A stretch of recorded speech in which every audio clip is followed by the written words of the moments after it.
So how do you feel about going against a more run-oriented team like Wisconsin? I mean, we play in the Big Ten, and most teams in the Big Ten like running the ball primary. So, it's just a good thing, to get back to our roots. We've been, they kind of run, kind of that pro-style offense.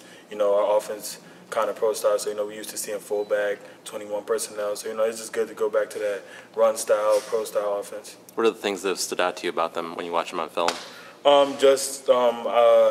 Just the way they play, they go with what works. They get a lot of inside routes. They like that. And just stuff like running the ball. They keep pounding the ball, try to wear teams out, so that way they got their big backs and just, O-linemen open up the holes so the big backs just run through. Is it hard to not get lulled to sleep there as they pound the ball, and then Yeah. That's most teams though. One team does a whole bunch of things to get you looking at this, and then they counter it with something else. So that's just something we always got on our mind. Everybody keep their eye on their man. When Jonathan Taylor gets out in the open, what kind of challenges does he present? Just get him to the ground. Just save us. Make us play another play. Just help the defense get out there and try to make a stop. What does he do well?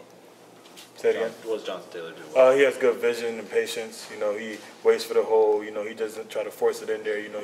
He waits for the creases so he can hit them full speed.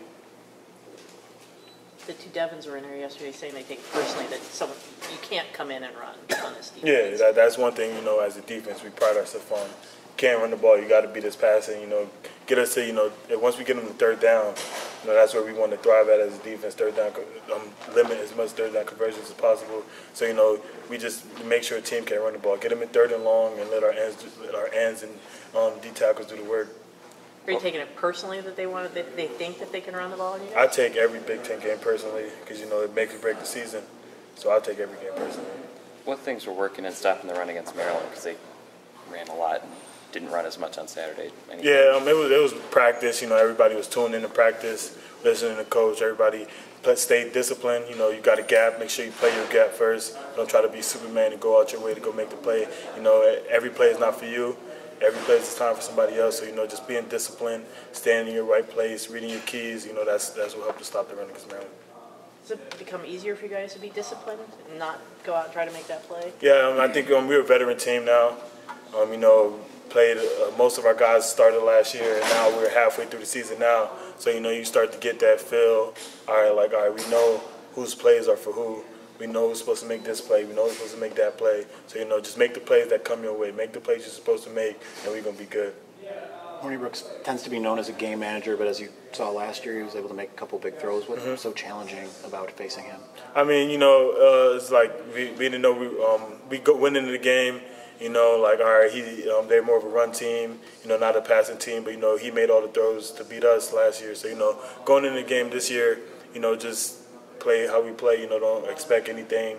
Don't expect them to just run the ball. Don't expect them to get in under the center. Expect them to play. Just don't expect too much. Don't expect too less. How big is first down against a team like this? First down is everything. We get a negative yardage play, set up a second and long. Now they don't know if they should run the ball or pass the ball. If they try to run it again, we stop that run. Now they set up for third and long. If they try to pass it, incompletion, that's still third and long. So, first down is a key thing. Just get them to go backwards or get it to as much limited yards as possible. And, that's just a big thing for us. We like to toss around statement games, say things. Does this 3-game stretch feel like it's sort of a statement stretch for you? It's one game at a time. I'm just worried about Wisconsin this week. Next week going to happen. But right now, we just got to focus on Wisconsin. Does that feel like a statement game? Yeah, this is a statement game. Every game we play is a statement game, especially in Big Ten play. We just wanted to make sure everybody knows that Michigan is here. Like, we want to do big things, and we're trying to do big things, and we're going to do big things. Knowing that this game will get a lot more attention nationally than the last few, is it something that you feed into that hype, or do you try to block it out? It's the way of life. People, when to the big stage, some people get a little bit too energetic, or some people get a little bit too down. They don't want to mess up. But, as a veteran team, we've been in this stage a couple of times. First game of the season, we had that stage. Last year, we had that stage a couple of times. So, it's just one of those games, it happens during the week. from the first Monday practice, everybody just do what we do. We've been practicing to be great this whole camp, this whole off season. So just keep practicing to be great. Don't do nothing too different. Don't try to overstretch. Don't try to understretch. Feel like you're not doing enough. Just do what we do, and we're gonna come out and play how we play.